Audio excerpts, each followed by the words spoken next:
Tree. Jordan and I have a splendid spread for you today. It is our famous soul crossing spread. I have all majors with my soul crossing spread. Jordan, she is going to be doing the clarification on her deck and an oracle at the end. The first thing I want to do is ask Jordan to do the divine feminine energy overall. And what is that? Hello, everybody. I'm going to be drawing a card for the Divine Feminine Energy from my Majors deck. Let's see what we get for the Divine Feminine in the Soul Crossing. What do we have, please?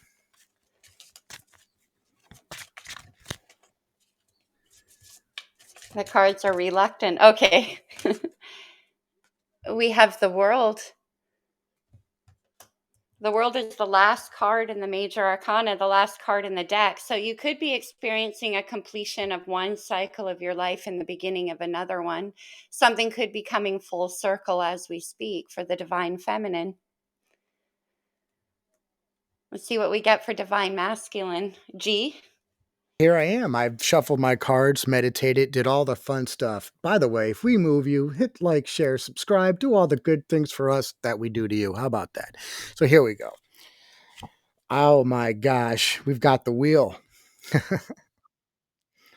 So we have the world. Yeah. So we have the world, we have the wheel. So we have two circles, basically, two circles. And well, one thing with the wheel is it's the fact of in the divine masculine, I'm sensing this energy that keeps on giving, that keeps on giving, that keeps on giving. It's I love it. I love it how it feels like that with the divine masculine here. One thing I do want to state is that the closer you get outside of the wheel, or the closer you get outside of your divine masculine, there's more turbulence. Okay, in the closer you get inside the hub is less turbulence. I do want to point that out as far as that is concerned. So, Jordan, you have anything to add to that? I just find it interesting that there's two cycles at play, one for Divine Masculine, one for Divine Feminine. The Wheel of Fortune is also a card about timing. So, what I'm getting is that there's still cycles completing for both the Divine Masculine and Feminine, and there is a component of timing involved with this. In other words, the wheel is in charge right now. And however it turns is how it turns. There's kind of a waiting and seeing going on. That's really good. I like how it summed it up and stuff. Our first question in your soul crossing here is what quality does your partner see? What quality does your partner love or see about you? That would be the first question we're going to do. And I am going to pull that now. The sun, the beautiful sun. They see the warmth. They see the things grow.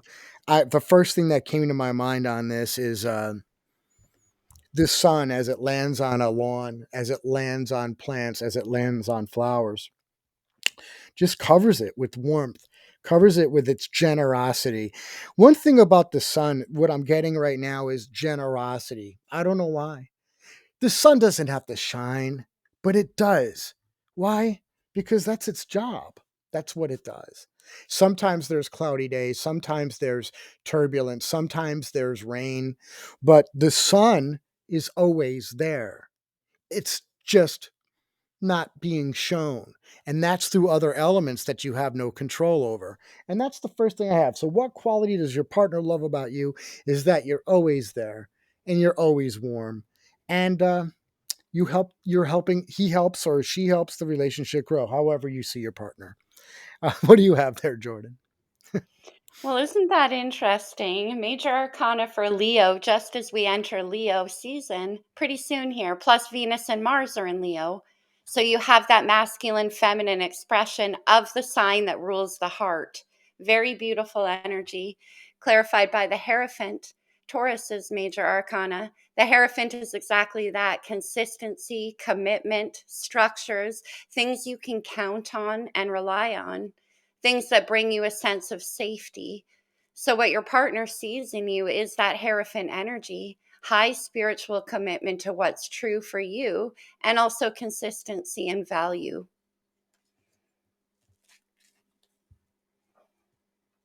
You see them as the sun and they see you as the Hierophant. Just to clarify, just in case you're wondering how this bounce back is, you know? So, how will you know it's a divine connection?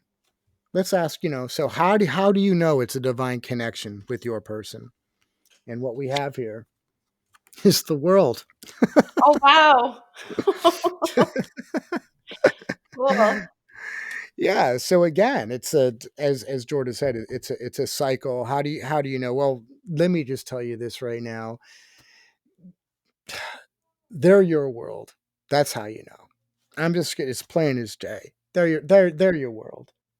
And how do you know? It's because you cannot imagine the world without them. And I'm sometimes I'm trying to be clever with my words, but I can't get any. You know, it's plain Jane. That's how I see it. What do you think? Very interesting yeah, because to clarify the world, I'm getting the Four of Pentacles. The Four of Pentacles for me very much goes along with the Hierophant here. So how will you know is because you'll feel more stable, more secure, more grounded and level in the energy. And that comes from that commitment of the Hierophant as well. So while the world and those cycles we talked about at the beginning of the reading, while things are unrolling and wrapping up and new cycles are beginning, there's this sense of security that you're getting from your connection. And that is keeping you and them grounded through this time. You both have wheels at work, the wheel of fortune in the world. So it's that feeling of security and stability and commitment that is definitely going to be the thing there. I agree. That's a beautiful thing. The four, I like the four with the stability aspect of it. Can I interject one more? I just had another flow on that Four of Pentacles because the fours are all the Emperor is number four in the major arcana. So the fours are all Emperor energy, definitely divine masculine, but that sense of commitment and stability and consistency, very much a divine masculine principle. So I'm not surprised to see the Four of Pentacles come out.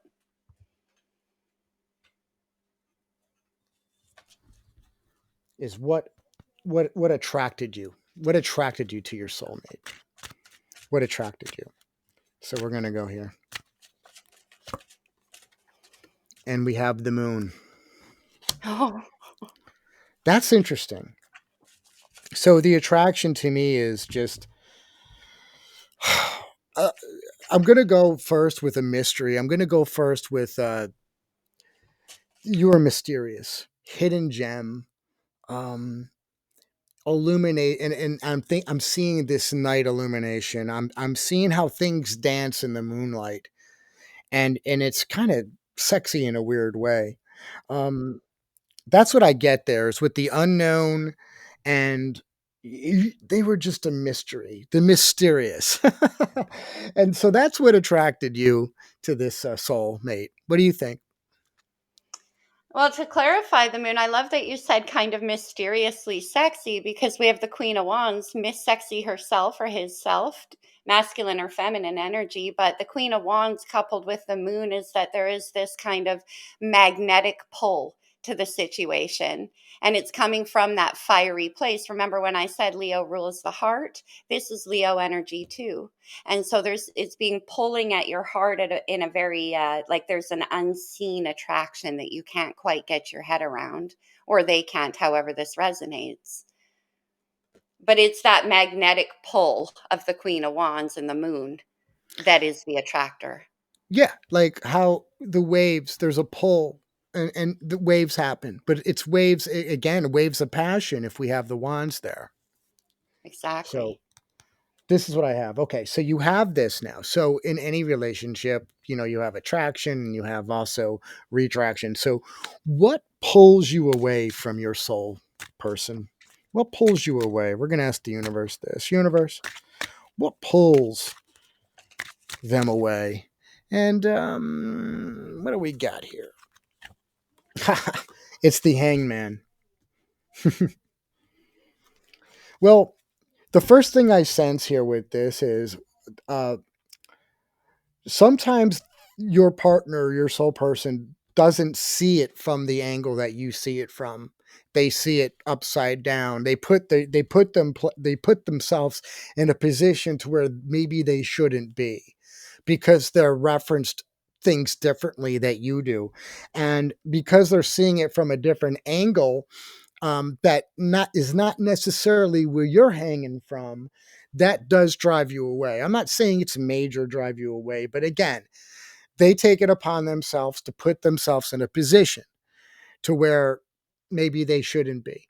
Again, the hanging man's always there because he wants to sacrifice himself of fall on the sword or such. But yeah, it's about a different angle. It's about a different perspective that maybe you're seeing wrong. And that's what I got there with the hangman, Jordan. Okay, interesting. To clarify the Hanged Man, I got the Ace of Pentacles. So, in terms of seeing things differently, it could be that there's a stability aspect to this connection that requires a different way of looking at things. Maybe you're not used to that kind of stability. Maybe it requires that you change the way you've thought about how relationship is done. Literally, the hanged man is an energy of flipping things on their head, seeing it differently. When we have the Ace of Pentacles attached to it, it's like you're not seeing it perhaps through the right eyes because maybe it requires that you shift your own perspective. That goes with that Four of Pentacles. There's a lot of stability in this connection, but it might require that you kind of, as I say, look at things a bit differently than you have been, because there's so much attraction at the base with the Queen of Wands and the moon, mysterious attraction. You might think that it's not got this pentacle of stability attached to it. But the hanged man is saying, yeah, it does. You just have to see stability in a different way. Every relationship is you grow it. It's nurtured. Like the sun grows. I can't stress that enough. The sun helps grow through warmth and through, there's photosynthesis and all that stuff. Which gets me to the next question. That's such a great segue into where do you need to put your energy? I had no idea I was that brilliant, people. So I so did. anyway, so where do you need to put your energy in this relationship? Where do you need to put your energy? All right, universe. It's very important you place, especially with this hangman here. Oh my gosh. Temperance. Beautiful. Beautiful. So, and again, with the temperance, it's a balance. It's I'm going to say something here. With temperance card and a balanced structure, and we're already talking about the fours, but with the temperance it can't even it's better. It's the perfect combination. It's like my perfect mixed drink in a sense. But you put your energy into that balance. The hangman says it strategically right now to me is if you're upside down and you see things from a different way, you put your energy in keeping it balanced. I'm going to go as far as to say this to your find out what their needs are first before you assume it and not just pour them a cup of something they don't need. That's where the temperance card comes in. And that's what I have. If you want to clarify with that. Yeah, but first I want to tie the temperance into the hanged man because essentially they're the same energy. While the hanged man is willing to sort of hold back and sacrifice until enlightenment comes around the situation, the temperance is there to help you manage your emotional reactions, to know that it takes time for things to achieve the right alchemy in order for them to come together. The moon, which we had here with the Queen of Wands, can also bring with it fear of the unknown. So with temperance, it's like, okay, little bit at a time, ease your way through this. It's very overwhelming energy with the moon and the Queen of Wands. To clarify that temperance, we have the Two of Swords, Libra's energy here. And again, it's the same kind of thing. It's like holding back, waiting, following your intuition before you make a decision. Allow yourself the time to integrate and to really find your balance within that. Libra energy does not like working out of disharmony. So there's always a need to kind of like, if I do this, then this will happen. If I do this, then this will happen. And that's where the hanged man is helping you as well, little by little. The Two of Swords is a decision that you need to make, it's a crossroads. And so you might be caught up in trying to deal with everything coming your way at the moment, not really wanting to make that decision until you get more clarity with the Hanged Man. Cleared up, and I really never thought about putting the hangman with the temperance. That's interesting. Well, they're both mutable energies in the zodiac. And so, with mutable signs, there's a need to go with the flow. It's like, okay, easy, easy. They have an internal sense of navigation, the mutable signs, Pisces and Sag. Nice. The next card. Now, here's the thing, every relationship, what is your role? What is the role in this? What is the role in the relationship? And it couldn't be a better card than the lovers. I love that. Yeah. This is a beautiful spread right now. The role is lovers. It's decision, it's a choice. It's six, it's two people creating something together under temperance. They're looking at this relationship in a different way. Every relationship's different. You've got the sun, you've got the world, you've got the wheel, you got the moon. To me, it is a fairy tale vibe going on here. So, what role as a lover, as a beautiful lover there, and there's a balance too. And another thing with I love with this is this card is there's the sun behind them, just speeding down too. I love this sun in the lovers card that I have. What do you have, Jay? Well, actually, to clarify the lovers, I got the lovers. So we have two divine masculine feminine energies here with the lovers. But what I'm tying in here in terms of what is your role in the relationship? Well, that ties into the Queen of Wands and the Moon for me. Again, the lovers is a really strong, passionate pull towards a connection. Now, again, we're dealing with a love relationship here. So it's about that magnetic draw that's mysterious, that keeps you gripping on, that keeps you committed because it's happening on a soul level with the Hierophant here. The lovers is very much a soulmate energy. And so your role here is to sit and focus on the energy between you as destiny helps this situation unroll with the wheel and the world. Know that this is definitely sanctified and divine. Double lovers card. I know. double double mint gum. But when that comes in, the Lovers card, especially, I'm harping all over the place on this Queen of Wands and the Moon just because it's such a magnetic pull. It can make you think, well, there's nothing stable in that because I can't understand how you can get stability from things that pull at your heartstrings or your emotional space in that way. So with the Hanged Man and the Ace again, it's like, yes, but is it sustainable? Yes, but is it sustainable? And that's the question over and over again that we're dealing with here with temperance, with the Hanged Man, with the Two of Swords. It's like, I feel it. Oh man, do I feel it? But is it realistic? Can it be grounded and is it sustainable? We know. I'm thinking that yes, it is because we have the world card there. Yeah, it is realistic. It's the world. I mean, it's doesn't get any better than that. I think the Hanged Man is asking you if you're resonating with that side of the reading to change the way you look at stability, to understand that stability can actually only be achieved if it includes your heart and your soul, the Lovers and the Queen of Wands. Any other kind of stability actually isn't sustainable now, is it? Because if your heart's not in it, it's going to burn out no matter what you build. Hard in this, and you do. I sense it. I sense it in this. So, let's go to the final card. What's the overall connection? What's the connection? And I cannot wait to draw this card because I'm excited about it. What is the overall connection?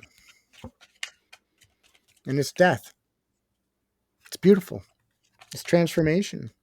You're being transformed. This whole relationship, honestly, is being transformed into something that you never knew, something that is new. It's this connection, this soul connection, is being transformed again with this hangman. It's so essential you understand this. Not every relationship is going to be like everybody else's relationship. This is brand new. brand new to you, brand new to your person, okay? Um, and it's being transformed into something, oh man, you don't even recognize as love. Because maybe because of the mystery with the moon here, you assumed what it was, but when it's presented to you, it's underneath a new light, underneath a new illumination, and you don't recognize it. So you have to go with your heart and your faith. That's what I was thinking. I don't know. What do you get? I was getting so many intuitive hits. Okay, go back to the original card. I apologize. What was the card there for the connection? Connection is death. Yeah. Okay, yes, Scorpio energy, death and transformation. Here's what's interesting.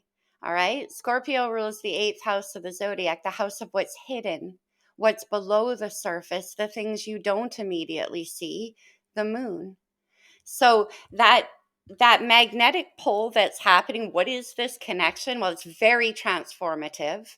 It's rebirthing energy because of the world and the wheel involved in that as well. But also it has with it that kind of exhuming of things that are below your surface, right? The Lover's card twice plays into that. Lots of passion on a deep soul level is what this connection is. It's crossed with the Queen of Swords, which I'm actually going to get one more. Let's see, why is the Queen of Swords here with death and transformation? The Queen of Swords has the ability to navigate through transformation. Yeah, exactly. We have the Knight of Cups. Pisces, Cancer, and Scorpio energy there. Okay. So, whatever this offer that's coming in your way in terms of this relationship carries with it a very transformational energy. And also, though, there's a deepening of the commitment when we go from the Knight of Cups, who's like, this is like romancer for me, my Romeo card. The Queen of Swords is kind of going like, no, no, no. That's not what's needed here. What's needed here is more like the Hierophant and the lovers. Not the good, sweet words that the poet of the Knight of Cups can bring in, but the grounded, solid energy of this Four of Pentacles and the Hierophant. So I think what's transforming is that this situation, this connection, is moving to a much deeper level. It's about more than you thought it was. That's for sure. And you're about to be shown how and why. Yeah. I guess what? Stay tuned, right? But you're going to do an oracle card for us so I people can will, get. but on the bottom of the deck as we draw that is the Two of Cups. There is much more than you thought going on here. Okay, so let's close it off with some oracle cards. I'm going to do two from the star codes because we definitely need some astrology on this. It can also point to timing. Yeah. Okay. We have the retrograde energy. Now, when retrogrades happen, it's about when the energy goes internal. So, a lot of this for you is happening internally, reassessing what stability means to you, all of that kind of stuff. We have the eighth house, Scorpio's house. We were talking about this, the house of what's not known, the hidden, the unseen, death and rebirth. And then the imum coli, the root. Remember when I said, yes, but is it sustainable? We have the rooting energy right here. And the retrograde is you asking those questions. Wait a minute. There's stuff I don't know. Eighth house. Is this grounded? Ace of Pentacles says yes. Yes, it is. We have Scorpio on the bottom of the deck. Okay. So one more from the Lover's Oracle. Let's just get a card of advice for you guys, whoever's resonating in this situation. Oh, one of my favorite cards. The past is now behind you. Release and embrace new possibilities. A new path is available to you now. Follow it with faith.